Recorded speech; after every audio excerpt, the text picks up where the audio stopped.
So there you have the sexy presentation. You could argue that a lot of Tesla's problems come from Elon Musk's ambition and his disregard for social or business norms. Yes. So on the one hand, these qualities have contributed to Tesla being much more successful than I think a lot of people would have predicted 10 to 15 years ago. Everyone. But the flip side of that coin is that Tesla might have a product roadmap that is unsustainable, and that Elon Musk just can't make this transition from scrappy, ambitious startup CEO to a more measured, more disciplined CEO of a company that now its priority is more operations and competence than selling people on its potential. A lot's going on with Tesla right now. There's good, there's bad, and it can be difficult to make sense of which is dominant.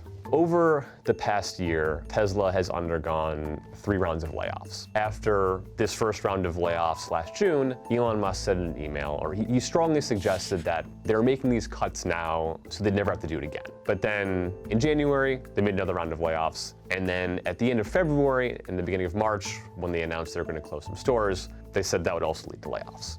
Tesla and the SEC have been at odds over the past year. In August of last year, Elon Musk said he basically had a deal to take Tesla private. The SEC basically disagreed and sued him.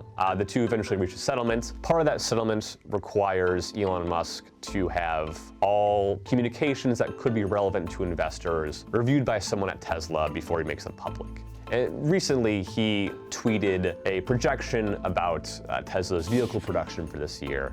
Now, he sent out a corrected tweet shortly thereafter, but the SEC, asked a judge to hold Elon Musk in contempt because, they're saying that Elon did not get pre-approval.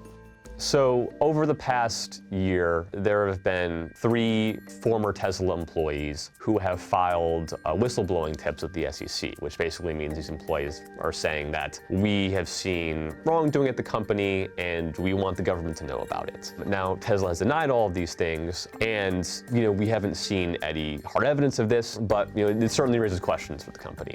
So how is Tesla going to be looking for the rest of 2019?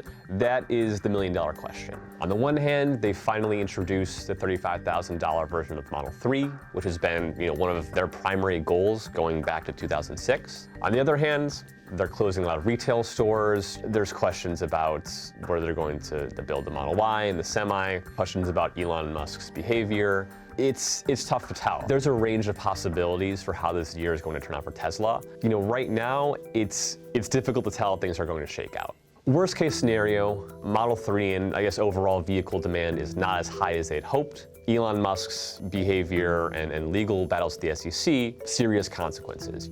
And his behavior becomes even a bigger distraction for the company while it deals with softening demand and an inability to hit its financial targets. Best case scenario for Tesla, Model 3 demand stays high or even increases with the introduction of lower priced versions, fully ironed out all the kinks in production, profitability keeps growing over the course of the year, Elon Musk's legal battles with the SEC sort of die down without any major consequences for him. He sort of reins in his behavior and doesn't create any more distractions for Tesla. And at the end of 2019, this has become a pivotal year for Tesla and a very successful one, both financially and in terms of, their public image.